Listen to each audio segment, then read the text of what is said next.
crime and Peter Chambers.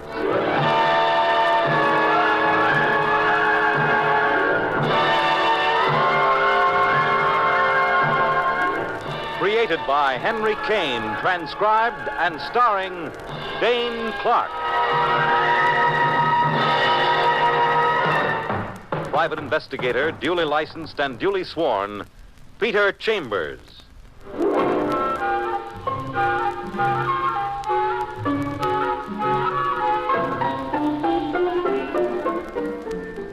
You're a private eye. That's your business. Anything else? That's for laughs. You hope you can mix a couple of laughs with this one, because the client that's sitting opposite you'd like to have a couple of laughs with. She's got black, limpid eyes, black, glistening hair, shining white teeth, and red lips. And her figure, it's got more curves than a swindle artist can throw at you. And they're much more interesting. Her name is Tina Diaz, an American of Castilian extraction. You're very handsome, Mr. Chambers. Much more handsome than I'd expected. We're supposed to be talking about murder, Miss Diaz. Tina to you, Mr. Chambers. Or may I call you Pete? Yes, you may call me Pete. No, Petey. I think I like that best. Look, you call me whatever you want, Miss Tina. Now, let's get back to business, huh? About Winnie Brown. Who was murdered last night. I saw the item in the newspapers. Shot and killed in her apartment on Central Park West. Now, why haven't you gone to the police with this instead of coming here? Petey, I wasn't particularly fond of Winnie Brown. We happened to be earning our living the same way as dance hall hostesses, both working in the Utopia Ballroom. And both of you interested in one of its patrons, Gordon Phelps. Playboy, millionaire, man about town. I was interested, but Winnie won out. And to be frank, I didn't like it. Of course, that was before I met you. Let me hear about Gordon Phelps. First, he was interested in me, and then he shifted to Winnie. But all over the joint, all over the dance palace, the Utopia Ballroom, there was a rumor that Winnie was blackmailing him. So, don't you think the police would be interested in that? Yes, but I'm not going to deliver that information. Why not? Because Gordon Phelps is a right guy, that's why. Maybe I ought to call him, huh, and get it straight from the horse's mouth. You won't be able to reach him. Why not? The Phelps mansion is on 56th and Madison. You won't find him there. How do you know? Because he's been in touch with me, which really is why I'm here. Right now, he's in a little place that he has down the village, a little hideaway he keeps. You know the phone number?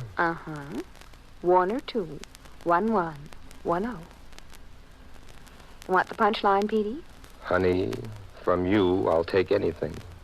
He sent me. Gordon Phelps sent me. He's waiting for your call. All right. 1 or 2.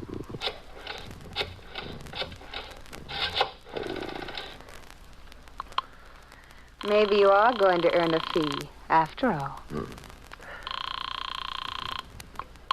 Hello? Gordon Phelps? This is he? Peter Chambers. Oh, good. I'm delighted that you called me so promptly. Hiding out, Mr. Phelps? Not exactly, no.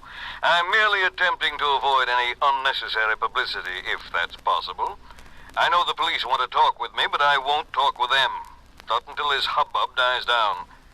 Which is the reason I asked Tina to put you in contact with me. I want to retain you on this, Mr. Chambers. Over the telephone? No, I'd like to talk to you personally. But where? I wouldn't want you to come here. It might be awkward. Well, how about the Utopia Ballroom? Good.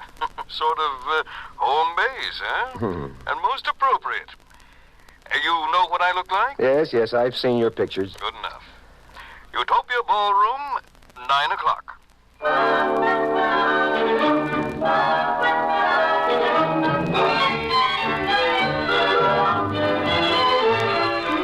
Reluctantly, you kiss off the lush and luxurious Tina Diaz. You try to get through to your friend, Detective Lieutenant Louis Parker, but he's working nights. So you march through a dull day, and then at 8:30, you're at the Utopia Ballroom. You're a little early, but that's the way you want it. Utopia Ballroom. They're all the same all over the world. Dim, dark, and rather delightful. And the girls young, beautiful, a little hard, garbed in clinging gowns, all shapely and vivacious. But that's not all you see. You clamp on to a couple of points of real interest. Snowtime Cummings and Mousy Lawrence, a couple of top narcotics pushers of the West Coast. And you wonder what they're doing here in the East. And then Tina Diaz approaches, and she takes your breath away. Tina Diaz sheathed in red silk. Want to dance, handsome? No, you know I'm waiting. Here, you gotta buy tickets, but for you, Petey, it's for free. I'd love to hold you close and dance. Oh, honey, I've got a date with Gordon Phelps, you know that. Yeah, okay.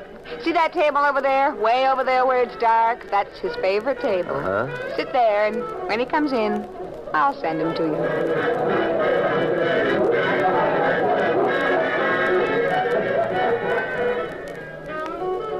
You sit and you wait, and pretty soon he's there.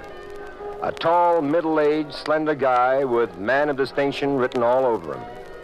The first thing he does is hand you an envelope. This is for you, Mr. Chambers. Tina Diaz directed me to you. What is it? Your fee, $1,000. I hope that's acceptable. It's acceptable. Sit down, Mr. Phelps. Thank you. You know your job, Mr. Chambers. I want to know who killed Winnie Brown. And if it turns out to be you, Mr. Phelps, there's no rebate on the $1,000. Good enough. Now, what's your connection with that girl, Winnie Brown? What about this blackmail talk? It's absolute nonsense. She was taking dramatic lessons. And, well, I was helping her. How much were you helping her, Mr. Phelps? $75 a week. Well, now, don't misunderstand. It was purely an act of charity. The girl had talent. Yeah, sure. Now, look, so what's with this blackmail pitch that everybody's talking about? Oh, rumor, gossip, and nonsense. She probably boasted that I was helping her, and, well, you know, a place like this, tongues get to wagging. Did you visit her apartment often? As a matter of fact, I've never been to her apartment. Okay, you've never been to her apartment. Now, look, somebody did kill her, Mr. Phelps. Any ideas that you can kind of throw into the hopper? Well, there are two people. There's Tina. Tina Diaz? Yes. Perhaps, in a sense, it was my fault. Because it was Tina's belief that Winnie had won me away from her. There was bad blood between those two, and I know for certain that Winnie was in mortal fear of Tina. Fiery type, that Tina. Bad temper. How long have you known those girls? Oh, I met them about a year ago. Now, you said two people, Mr. Phelps. Who's your other candidate? Johnny Hayes. Who that? The man that owns this place. His office is upstairs. A couple of nights ago, I knew that Winnie was in his office, and I was going up there to sort of pay my respects. The door was partly open, and before I actually realized it, I was eavesdropping. I overheard an argument. Now, look, you big shot, Johnny Hayes. I know what's going on around here, and I don't like it. You're putting a lot of nice kids in this spot, making criminals out of them, and I don't like it. You don't like it, eh? Well, who the heck do you think you are? I'm the dame that can blow the whistle on you. That's who I am. Sister, let me tell you something for your own good. You're moving in over your head. Way over your head. And unless you butt out of this and keep your nose clean, you figure to get your head handed to you with a few holes in it. And that's final. And so's this final, Johnny. Unless you put a stop to this thing within a week, I'm going to the cops. And you'll get your head handed to you. And it's got holes in it already.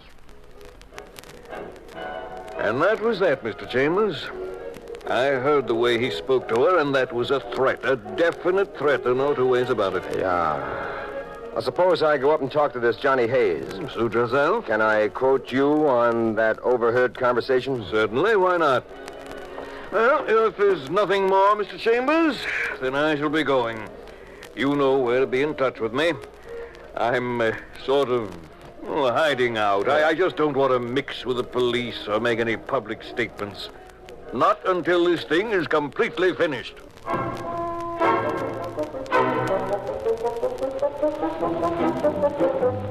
Johnny Hayes' office is the usual cubbyhole overloaded with pictures of prize fighters and actors. Okay, so you're a private cop. So what can I do for you? He's a sharply dressed guy, tall, pale, slender, and good-looking. And trying to learn anything from his face is like trying to learn something from a clock without hands.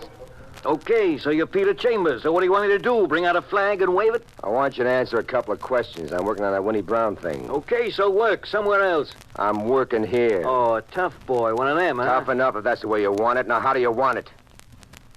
Well, for the time being, let's play it in the soft key, tough boy. What do you want? That's better.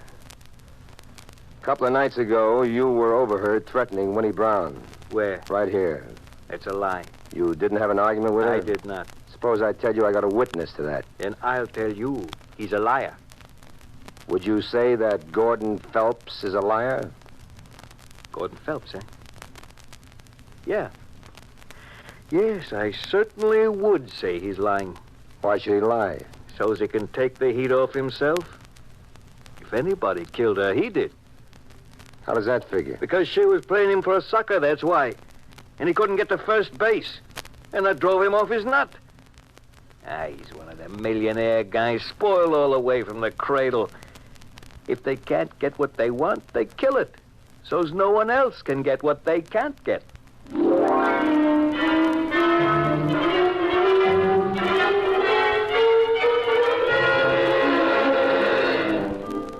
And that about does it for your conversation with Johnny Hayes. The next stop, police headquarters, where you wait for Lieutenant Parker. And it's about 2 o'clock in the morning before he finally shows up. Detective Lieutenant Louis Parker, homicide. Staunch minion of the law, gentleman, and good friend. Well, bless my soul if it ain't Peter Chambers in person. Louis. Ain't it a little past your bedtime, friend? Louis, what have you got on that Winnie Brown murder?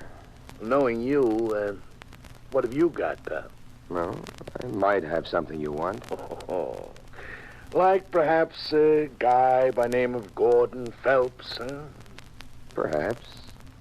Hey, you're not kidding, are you, Pete? No, Will you be able to produce that guy for us? I might. When? Within the next 24 hours. Good enough. All right. Now, what have you got for me, Louis? This gun that killed her and her diary. Did you trace the gun yet? We're working on it. How about the diary? Did it give you anything? No, nothing that helps. Makes a lot of mention of that Gordon Phelps, though. And says she lived in that apartment the past 2 years. Did he go up to her apartment often? As a matter of fact, according to the diary, he never went there. Ever. Well, that jibes. Jibes? Jibes with what? Skip it, Louis, for the time being. Now, what did happen up there at Winnie Brown's? All I've got is a smattering from the newspapers. Dead, shot through the head, gun left there, no fingerprints. Killer probably wore gloves. Apartment had been searched, but not thoroughly searched. It appears that she interrupted the search, and that's when she was killed. A neighbor heard the shots, reported it. How'd the intruder get in? That is one of our chief problems. How come? Well, the windows were locked from the inside. Door lock was not tampered with. In fact, when we got there, it was actually locked from the outside. We had to use master keys. Louis, a favor? But what else? I'd like to look that apartment over. Uh-huh. Do I get cooperation? Have I ever failed you, Louis? No, you never have. There's the key, pal. Thanks, pal. Enjoy yourself. Let me hear from you.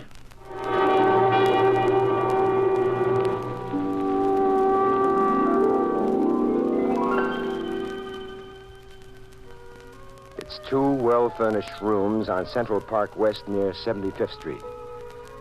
You give the joint a quick going over, and you come up with nothing. You're just about to start a return engagement, this time more intensive, when you hear an instrument fumbling in the door lock. You douse the lights. You take up a stand behind the door. And when the door opens, you jump them. But the hymn is soft and pliant and nice to the touch. And when you get the lights on, the hymn ain't a hymn. It's a her. Tina Diaz. Oh, you hurt me. Help me up. Please help me up. Hey, with a picklock in your hand yet. Oh, you Tina Diaz, you naughty. Help me. All right. Up you go. There you are.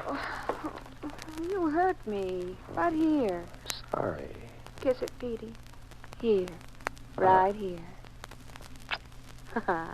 Much better. Okay, now we finished playing post office. Let's start playing detective and suspect. What are you doing here?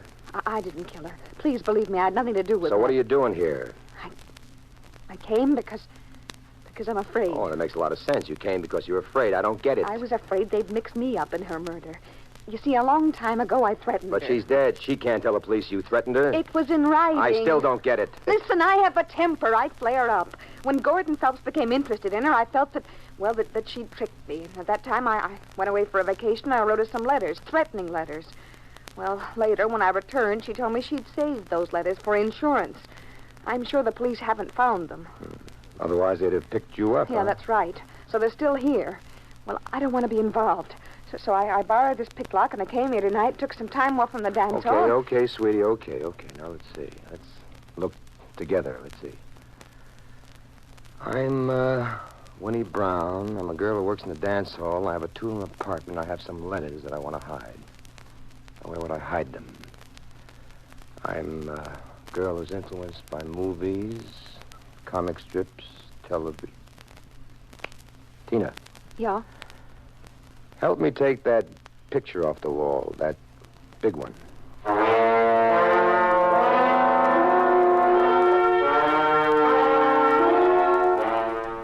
You miss on the first, but the second picture does it.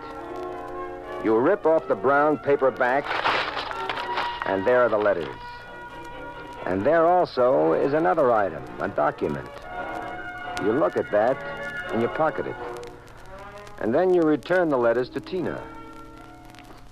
Oh, I don't know how to thank you. Well, we'll discuss that later at my place, huh? I've got a great, big, beautiful terrace overlooking the city. Oh, I'd love that. It's a date. See, what was that other thing you found, that legal-looking document? Well, at the moment, it's none of your business, sweetheart. Look, tell me, do you know a character called Snowtime Cummings? Another guy called Mousy Lawrence? Yeah. Yes, I do. Are you mixed up in any of that? No, I'm not. Good enough. Do you know what's been going on there at the Utopia Ballroom with those guys? Yes. A lot of the girls know. But they're afraid to talk. Those that were not mixed up in Well, it. don't you be afraid. You tell me. Well, those two men come from the West Coast. That Snowtime Cummings and Mousy Lawrence.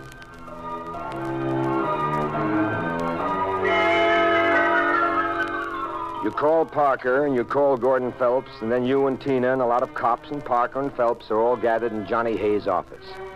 Snowtime and Mousy have already been picked up, and now Parker points a finger at Gordon Phelps. You, Mr. Phelps, just in case you're remotely interested, the gun that killed Winnie Brown was your gun. Well, that doesn't mean a thing, Lieutenant. I gave her that gun 6 months ago as a gift. You're pointing the finger at the wrong guy, Louis. Well, who's the right guy? A little bit to your left. Correct. Johnny Hayes. Me? Why, you dirty little... Oh, shut up. Let him talk. Those two West Coast hoods were passing narcotics right here in this dance hall. They terrorized some of the girls into working for them. They slipped the girl a packet, and the girl would slip it to the customer while dancing with him, and then they'd take his dough in return. I didn't know anything about that. That's a lie. You even tried to talk Miss Diaz into your filthy little racket. Yes, it's true. He did. And for all of that, the boys paid him off, Louis. Winnie Brown found out about it, and she was a spunky one. She told Hayes unless he cut it out, she'd go to the cops. So he killed her.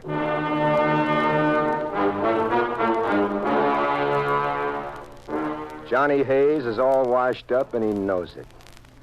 Suddenly, he pulls a gun from a drawer, and he points it at you.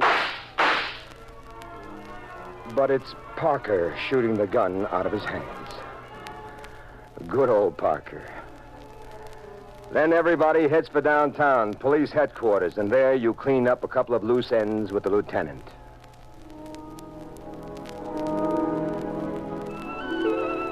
And then and the faint blue of the very early morning on your terrace overlooking the park. You and Tina Diaz drink a quiet toast to the great, sprawling, sleepy city beneath you. To New York and to you. And congratulations on a really brilliant performance. And to you, honey, who helped plenty. And believe me, it took a lot of nerve. But how were you so sure it was Johnny? Well, first, whoever killed her had used the key to go in. And when he left, he actually locked the door behind him. So? Well, there was plenty of motive for Johnny. Phelps had heard his threat, and you gave me the rest of the information that made me very sure that he was our boy. But that document stuck behind a picture was the clincher. What was that? That's what he was searching for. What might tie him into it? It was a legal separation between Winnie and Johnny Hayes dated 6 months ago. They'd been married, husband and wife, and they'd broken up. And back in my mind, I was looking for somebody with a key to that place. And who else would that be but the legally wedded husband? Real little old brilliant Sherlock Holmes. Well, I try. I like you, Petey. I like you very much. Oh, and I like you. Petey? Yeah. You make a lot of money, don't you? I do all right. Well, I was thinking... I work pretty hard for a living, and I don't earn very much. Sure, I know. And I was thinking that if you had confidence in my ability... Oh, I have confidence in you, honey. Well, I know a dramatic school. It's only $75 a week, and if you could lend it to me and... Well, what's so funny? Nothing. Except this is where I came in.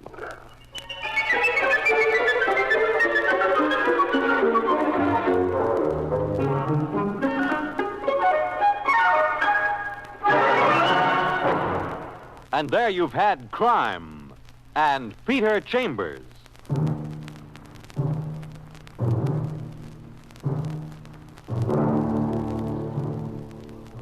Dane Clark was starred as Peter Chambers. Crime and Peter Chambers was created and written by Henry Kane.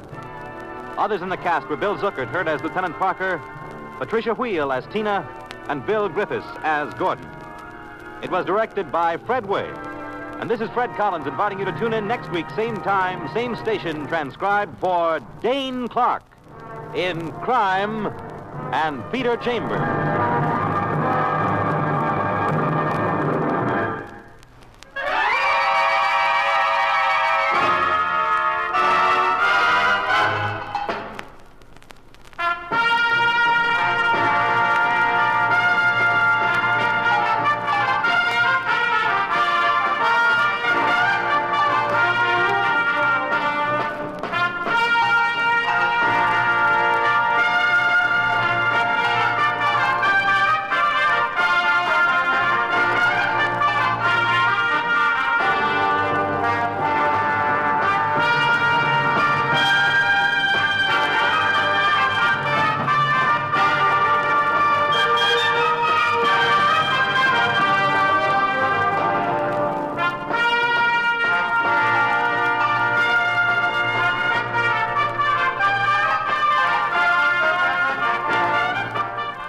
Crime and Peter Chambers has come to you through the worldwide facilities of the United States Armed Forces Radio and Television Service.